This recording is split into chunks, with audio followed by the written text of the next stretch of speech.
Oke guys, kembali lagi bersama saya. Hari ini hari Sabtu ya, malam Minggu, jam 8 kurang nih guys.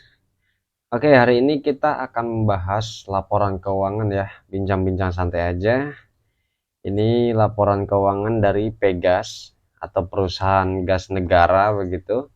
Ini laporan keuangan kuartal 2-nya juga minggu lalu ya kalau nggak salah ya, itu keluar guys ya. Nah, ini saya akan memberikan analisa saya terkait dengan laporan keuangan. Tadi sudah saya lihat-lihat, baca-baca sekilas begitu terkait dengan ekuitasnya sih. eh Sorry, nah ini di kuartal 2 nih. Ini memang ada penurunan ya guys untuk ekuitas dari kuartal satunya tahun 2022. Kalau kuartal satunya itu 2,6 triliun guys. Ini dibulatkan ya, dibulatkan dalam thousand, hundred ya kalau nggak salah ya, hundred ribuan begitu. Oh sorry, thousand ya, ribuan.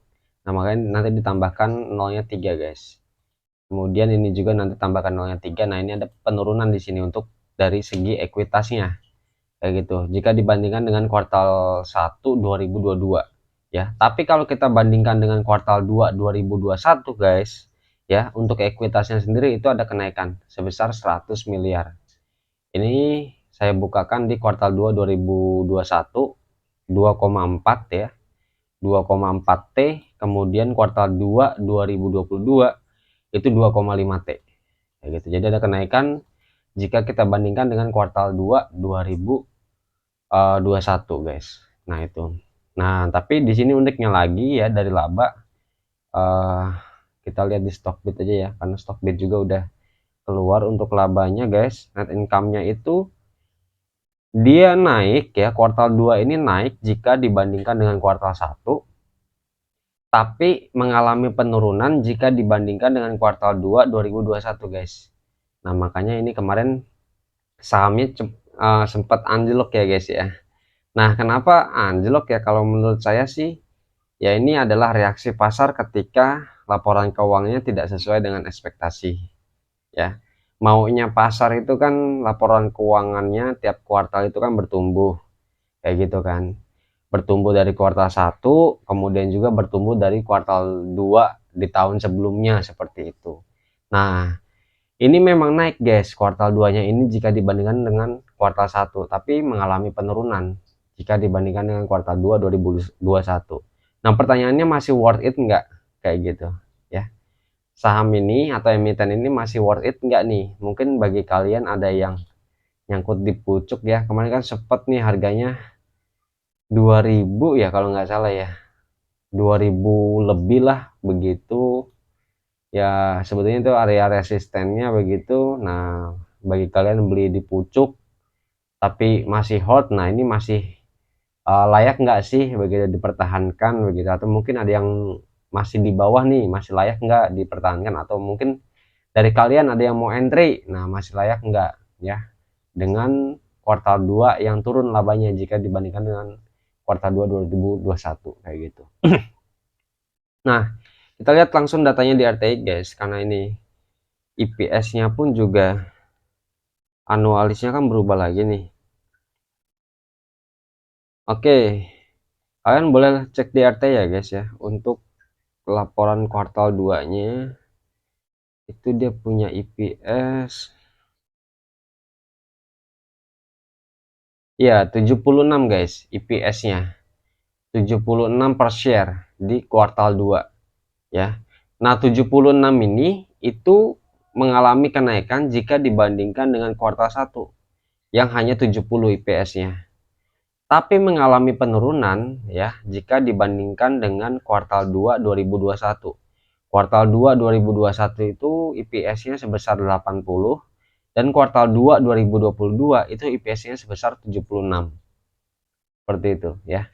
Nah, ini mengalami penurunan nih. Tapi untuk IPS anualisnya atau tahunan ini masih mengalami peningkatan atau kenaikan. Kalau untuk IPS di tahun 2021 ya, anualisnya itu adalah 179 per share. Nah, untuk IPS di tahun 2022 ini ya sampai kuartal 2 itu adalah 292. Nah, ini di Stockbit ada datanya. Seperti itu. Nah, ini masih mengalami kenaikan. Dari sini kita bisa asumsikan nanti dividen yield-nya untuk menentukan apakah emiten ini masih worth it atau enggak. Seperti itu, ya. Oke, kita langsung aja cek. Ya, dia pernah bagikan DPR ya, 106%, tapi 2020-nya dia tidak bagikan karena memang minus keuangannya. Itu juga kondisi Covid ya, guys. Jadi wajar. Berarti 106 ini DPR di 2019, kemudian ditambah dengan DPR di 2021 sebesar 69 dibagi dengan dua data. Ya, ini adalah rata-rata DPR yang dia bagikan ya selama 2 tahun terakhir, berarti 2019 dan 2021 ya, 87%. Oke, sekarang kan IPS-nya kan 200, berarti dikali 292. Ini dibagi 100. Oke, dapat 2.255 ya guys IPS-nya. Oh sorry, ini dividen ya, potensi dividen ya yang dia bagikan ditutup buku tahun 2022 ya, kalau dia kinerjanya konsisten guys. Seperti itu ya, 255. Nah, ini masih worth it enggak? Ya udah, coba kita cari dulu dividen yield-nya. Ini kan harganya 1780 ya guys. Kalau kalian nyerok di harganya sekarang 1780. Oke, dapat dividen yield 14,3% guys. Menurut saya ini masih gede dan masih worth it ya. Meskipun tadi di kuartal 2-nya itu ada penurunan jika dibandingkan dengan kuartal 2 2021. Setidaknya ketika kalian nanam uang di sini 200 juta begitu ya. 200 juta 123. Nah, begini dikali dengan 14,6%. Oke, dapat 29 juta per tahun guys ya. Jadi semisal kalian borong nih HK Pegas ini di harga sekarang 1780, itu dapat 29.200.000 kayak gitu dengan modalnya tadi 200 juta. Nah, menurut saya potensi dividen yield yang 14,6% tadi ya, lebih gede dari reksadana, apalagi lebih gede dari 10% begitu, ya menurut saya worth it sih guys. Seperti itu loh ya. Jadi bagi kalian yang masih nyangkut di sini, ya nggak usah khawatir sebetulnya ya. Nah, kalau kalian misalnya HK di harga 2000 ya, kan dia kan pernah sempat ke harga 2000, kemudian kalian HK di situ, dividen yield-nya berapa sih? Ya kita hitung aja guys. Ya, tadi kan untuk potensi dividennya kan 255 ya. 255 dibagi dengan 2000. Nah, ini dapat 12%. Kayak gitu. Dapat 12%. Ini adalah return yang kalian dapatkan ketika kalian nyangkut di harga 2000. Nah, ini kan harganya kan turun nih ya. Nah, sebetulnya ini kesempatan kalian untuk tambah muatan sekaligus average down guys. Kayak gitu loh. Jadi nggak ada salahnya ketika kalian average down atau nyangkut di saham atau emiten-emiten yang bagus.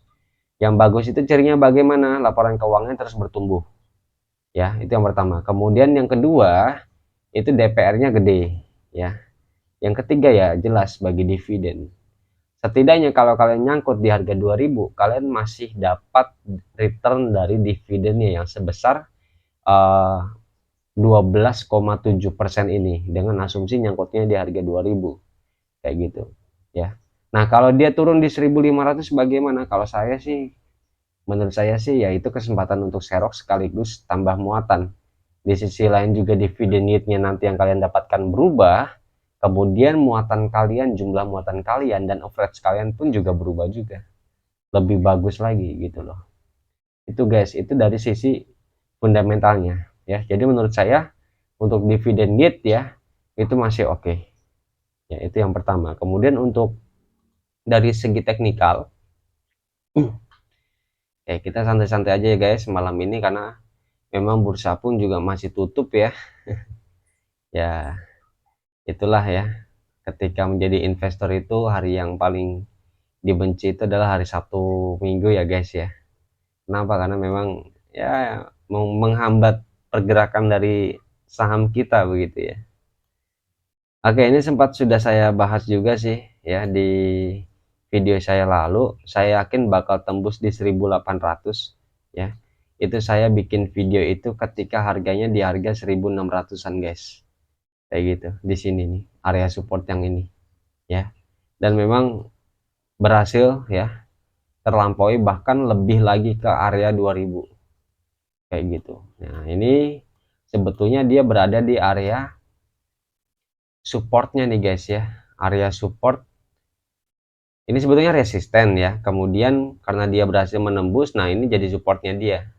Ini masih sideways sih sebetulnya ya. Nah ini ada penurunan gede banget ya. Nah itu oke.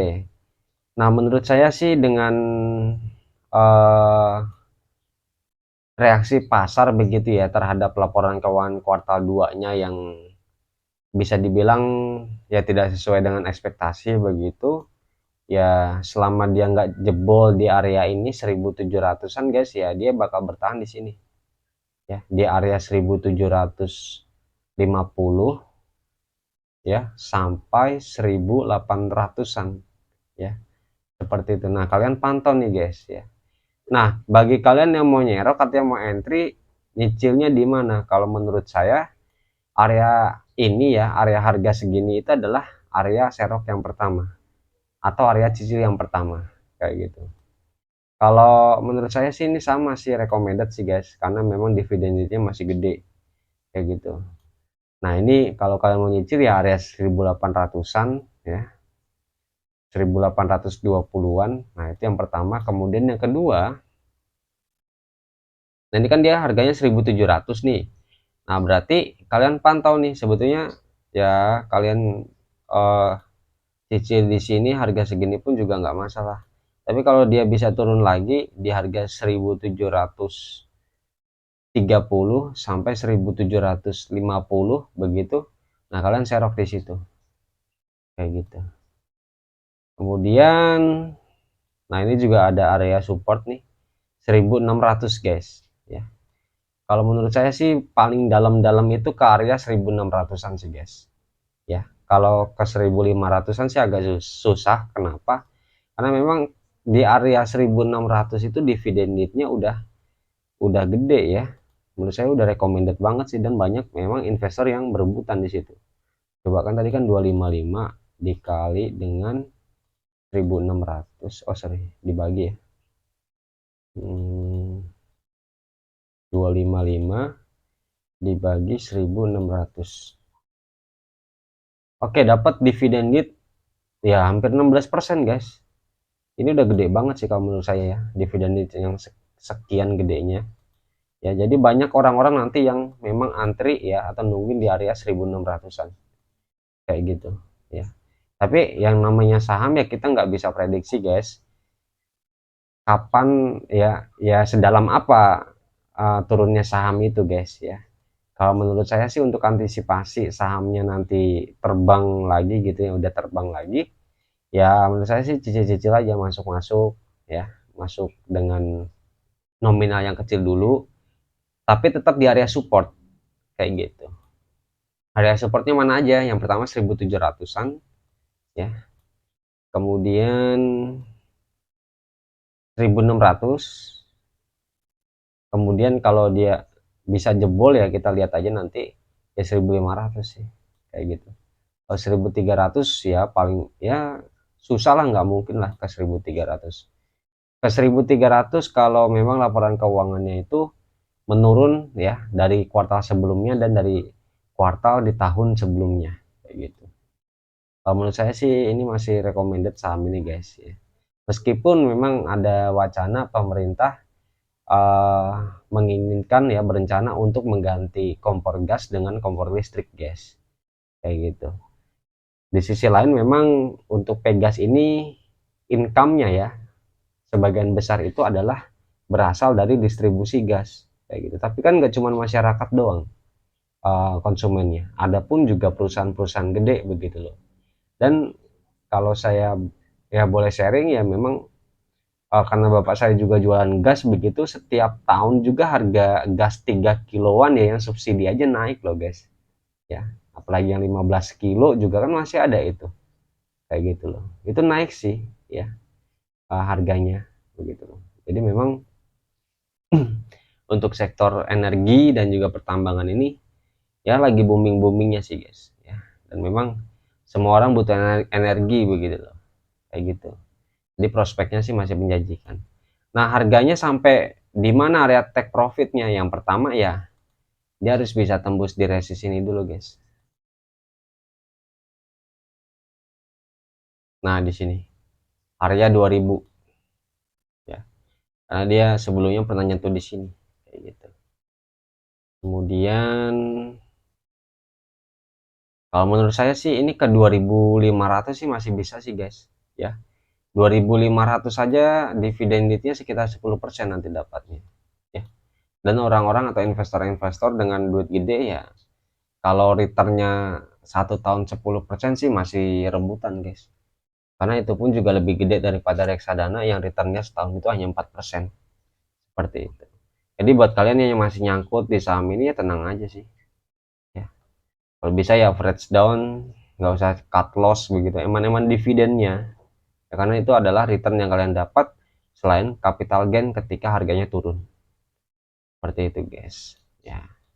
Mungkin pembahasan saya sampai di sini aja sih guys ya. Kalau menurut saya sih bisa ini ke area 2000 lagi sih bisa, tapi memang ya kalau turun ya itu wajar karena memang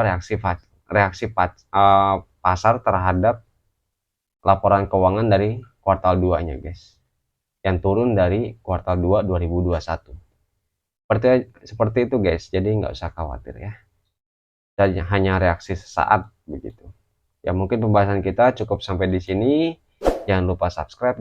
Sampai jumpa dengan waktu. See you semua. Bye.